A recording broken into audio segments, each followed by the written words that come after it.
The west front of the U.S. Capitol building was draped in American flags and packed with well-dressed dignitaries, including past presidents, members of Congress, governors, and wealthy business leaders.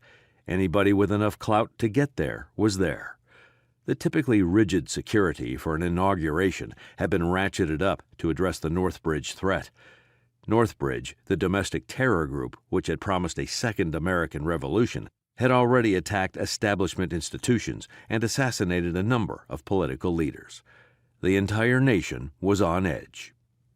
The country's law enforcement apparatus had saturated nearly a 3-square-mile grid around the event with more than 30,000 personnel, including Secret Service, FBI, Capitol Police, and a dozen other federal, state, and local agencies.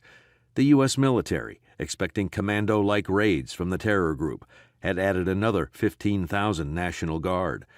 The U.S. Army was utilizing all protocols and alert levels for combat defense of the National Capital Region. Arlen Vonner, the billionaire responsible for Hudson Pound's election to the highest office in the land, did not attend the inauguration.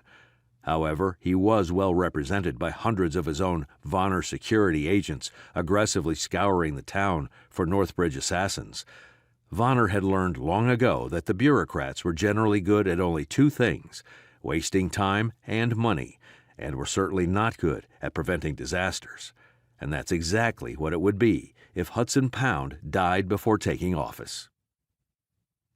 Tarka Sebance, one of Honor's VS agents, led a team of 4, but she'd rather work alone. The 6-foot-tall former CIA operative had been handling Vonner's problems for 6 years, but had only recently risen to the rank of team leader at the insistence of Vonner's chief lieutenant, Rex Lestat. He'd been impressed by her file and her skill sets: martial arts, weapons mastery, explosives, and most important to Rex, computer tech and foreign languages. Rex, who normally didn't directly involve himself with operations such as these, had spent weeks tracking a specific and credible threat to the president-elect. As he continued to fight against the minutes that remained before the plot to kill Hudson was carried out, he fed real-time data to Tarka.